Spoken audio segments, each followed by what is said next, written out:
우리 국무위원 여러분들 다들 제가 없는 동안에 고생 많이 하셨을 것 같아요. 복잡한 상황에서도 업무를 잘 챙겨주셔서 감사드립니다. 대통령님께서 입장하고 계십니다. 앉으세요. 우리 국무위원 여러분들 다들 제가 없는 동안에 고생 많이 하셨을 것 같아요. 복잡한 상황에서도 업무를 잘 챙겨주셔서 감사드립니다. 우선은 제가 일반적인 말씀을 하나 좀 드리고 싶습니다. 우리가 행정을 하다 보면 대개 공급자 중심의 이제 행정 공급자 우리 중심의 사고를 하는 경향들이 많이 있죠.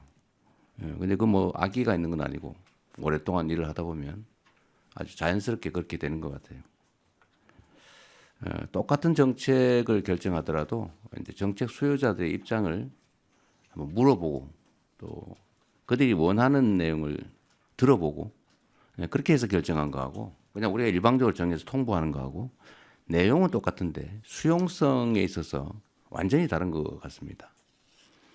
예를 들면 정책 수요자들한테 어떤 제재나 불이익을 주는 내용인 경우에도 어쨌든 미리 한번 의논하고 의견 듣고 하는 것하고 그게 원래 이거 해야 되는 거니까 일방적으로 통보해서 시행하는 것도 마찬가지로 그 수용성에 있어서는 큰 차이가 있습니다. 그러니까 요즘은 어떤 결과도 중요하지만 그 결과에 이른 과정들을 매우 중시하는 그런 사회 문화 때문이기도 할 겁니다. 요즘은 그러잖아요. 상품의 본질적 내용도 중요한데 그걸 어떻게 포장하느냐 또 스토리를 어떻게 부여하느냐에 따라서 완전히 다른 결과를 만들어내죠. 우리가 가난했던 시절에는 밥 많이 주면 좋았는데 이제는 어떤 정도의 여유가 갖춰지니까 어떤 방식으로 주느냐, 어떻게 처리해서 주느냐, 어떻게 포장해서 주느냐, 어떤 과정을 거쳐서 그 일을 하느냐 이게 더 중요해진 측면이 있죠. 그게 어쩌면 민주주의에 대한 수요일 수도 있습니다. 내 의견이 존중받았느냐, 아니면 무시당했느냐 이 결과보다 더 중요한 시대가 된 거죠.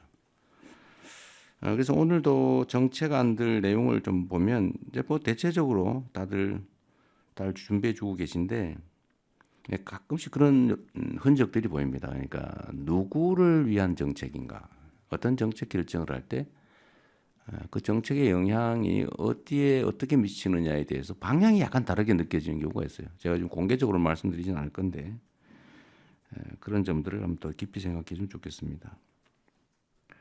그리고 또 한 가지는 계속 강조하는 건데 어쨌든 우리가 쓰는 시간의 양은 곱하기 5,200만의 가치가 있다. 우리는 뭐 똑같은 일상의 일부일지 몰라도 우리가 하는 결정, 판단 이런 것들이 5,200만의 삶에 직접적으로 영향을 미치죠. 가끔씩은 국가의 운명에 영향을 미치기도 하지 않습니까?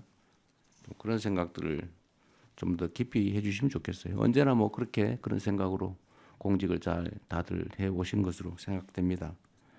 지금도 그러실 거라고 보지만 조금만 더 노력해 주시면 좋겠다는 생각이 들어요. 추경안은 오늘 우리가 검토하게 될 텐데 어쨌든 장기적으로 경기 침체가 계속되고 있고 특히 작년 12월 3일 이후로 심리적 위축이 심해서 있던 손님도 얼마 안 되던 손님도 다 떨어져 나갔다고 현장에서 너무 어려워합니다. 다행히 최근에는 조금 분위기가 개선되고 있긴 한데 어쨌든 본질적으로 우리 서민기업, 서민들이 겪는 고통이 매우 큰 것 같아요. 국가 재정을 이제 사용할 때가 됐습니다. 우리가 물론 이제 건전 재정, 이제 재정 균형의 원칙 뭐 이런 거 되게 중요하죠. 균형 재정해야죠. 너무 과도하게 수입도 없는데 마구 쓰면 안 되는 건 당연하지만 정부 재정의 본질적 역할이 있지 않습니까? 정부 재정은 민간이 과열되면 억제하고 민간이 너무 과도하게 침체되면 부양해야 되는데 지금은 너무 침체가 심해서 정부의 역할이 필요할 때라는 생각이 들어요. 그래서 추경을 좀 더 해야 되겠다는 생각이고 추경의 내용이 이제 문제인데 아마 감론을박이 있을 겁니다. 또 의견은 다 다를 수 있죠.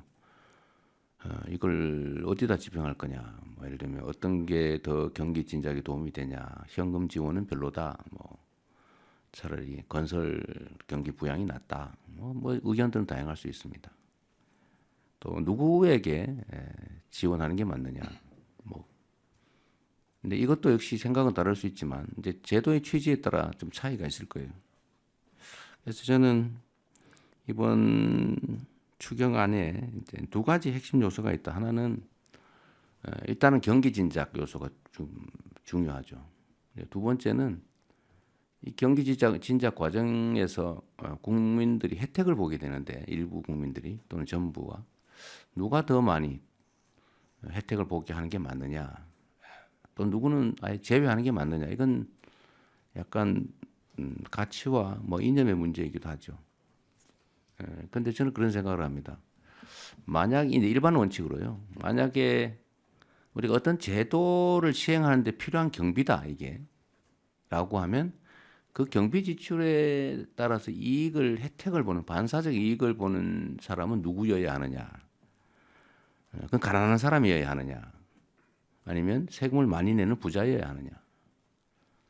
저는 어떤 필요에 의해서 경비를 지출한다고 하면 그 반사적 혜택은 최소한 국민들이 공평하게 혜택을 누리는 게 맞다고 생각해요. 아니면 어쩌면 좀 과하게 생각하면 그 경비를 더 많이 부담한 사람이 더 많은 혜택을 봐야 되는 거 아니냐, 이런 생각까지 할 수가 있죠. 즉 세금을 더 많이 내는 사람을 더 많이 혜택을 보게 할 수는 없지만 최소한 비슷하게 해줘야 되는 거 아니냐. 그런 측면에서는 평등한 기회를 주는 게 좋겠다는 생각이 들고, 또 한편으로는 모든 재정 지출은 어쨌든 직접적으로 이익을 주는 측면이 있기 때문에 가능하면 사회적 불평등을 완화하기 위한, 또 저소득층, 또 어려운 사람들한테 하는 게 또 맞죠. 그 두 가지 양면이 동시에 있는 것 같습니다. 그래서 이번에는 그 두 가지를 적절히 배합을 해서 일부는 소득 지원 측면에서는 저소득층 또는 소비 승수가 높은 저소득층에게, 또는 그 외에 경기 진작 목표의 측면에서는 공평하게, 또 그 한편으로는 소비 승수를 좀 더 고려하는 그런 쪽으로 하면 좋겠다는 생각을 했는데 기재부나 관련 부처에서 이런 점들을 잘 고려해 주신 것 같습니다. 이따가 한번 구체적으로 보기로 하고요. 또 한 가지는 좀 이런 거를 좀 관련 부처에서 신경을 써주시면 좋을 것 같아요. 이게 연간 민원 양이 제가 알기로는 한 천수백만 건 되는 것 같습니다. 근데 계속 늘어나겠죠. 근데 이 천수백만 건의 민원의 내용을 좀 들여다보면 중복 민원인 경우, 했던 것 여기도 하고 저기도 하고 막 이렇게 하고 있는 거죠. 또 반복 민원인 경우, 민원 내서 처리 결과를 받았는데 불만해서 또 내는 경우. 근데 이게 막 쌓여서 너무 많아졌어요. 이제 정부의 업무 처리 양도 늘어나고 또 국민들의 불만도 크고. 근데 이걸 민원은 해소를 해야 되는데 들어주든지 아니면 안 되는 걸 명확하게 알려서 포기하게 하든지 해야 되는데 계속 미련을 가지고 계속 반복하거나 또는 중복되게 막 중앙정부에 냈다, 지방정부에 냈다, 검찰에 냈다가 막 행안부에 냈다가 국민권익위에 냈다가 막 아니면 방통위에 냈다가 막 도대체 막 시장 군수한테 냈다가 막 그러잖아요. 이게 사회적으로 낭비가 너무 많습니다. 또 하나는 우리 국정이나 행정이라고 하는 게 우리 국민들로부터 권한을 위임받고 또 국민들이 내는 세금으로 국민들에게 필요한 일을 하는 것인데 본질적으로. 그런데 이 민원이라고 하는 걸 우리가 대할 때 막 귀찮은 일 또는 뭐 없으면 좋을 일 이렇게 생각하는 경향이 없지 않죠. 그래서 경시합니다. 또는 피하죠. 근데 저는 그러지 말아야 된다고 생각해요. 이 나라의 주인이 국민이라고 하는 게 헌법의 대원칙이고 또 국민이 원하는 것이 부당하지 않다면 다 들어줘야죠. 그게 부당하다면 부당함을 알려서 설득해야죠. 근데 엄청난 에너지가 민원에 소모되는 것 같아요. 그래서 이 문제들을 좀 신속하게 사실 똑같은 민원을 처리해도 신속하게 하느냐, 지연되느냐에 또 큰 차이가 있는 것 같습니다. 또 한 가지는 민원에 반응을 하느냐, 무시를 하느냐. 이것도 큰 차이를 빚는 것 같습니다.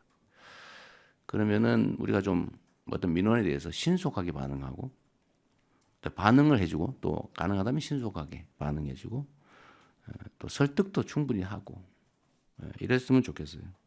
그래서 민원의 총량을 좀 줄였으면 싶습니다. 제가 뭐 제 자랑하는 것 같아서 좀 그렇긴 합니다만 제가 성남시장 첫 취임하던 첫 해에 무작위로 동네 동순실을 하면서 모았던 민원들이 있어요. 뭐 첫 해는 한 분량이 한 이 정도 아니만큼 됐습니다. 제가 종이를 하나씩 나눠주고 다 쓰라고 했죠. 근데 제가 퇴임하던 해에는 요만큼 줄었어요. 그냥 다 이제 해소된 거죠.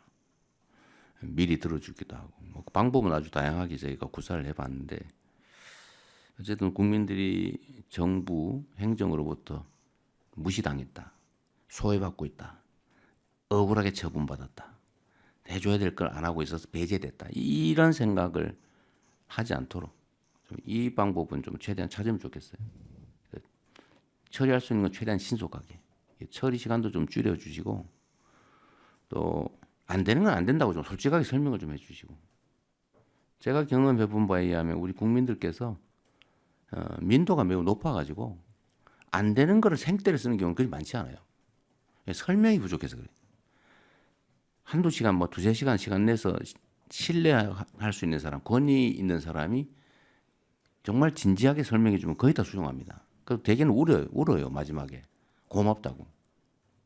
이거 미리 설명을 잘해줬으면 내가 이렇게 몇 년 동안 끌려다니면서 생고생 안 했을 텐데 다 뭐 될 것처럼 얘기해가지고 미루는 바람에 조금만 힘 더 쓰면 될 줄 알고 이렇게 휴가 내고 막 몇 년 동안 쫓아다니는 게 너무 억울하다고. 그런 경우가 상당히 많이 있더라고요. 진지하게 민원을 대해주면 좀 좋겠다는 생각 듭니다. 오늘 많은 안건들 준비해 주셨는데 하여튼 한번 같이 의논해 보시고요.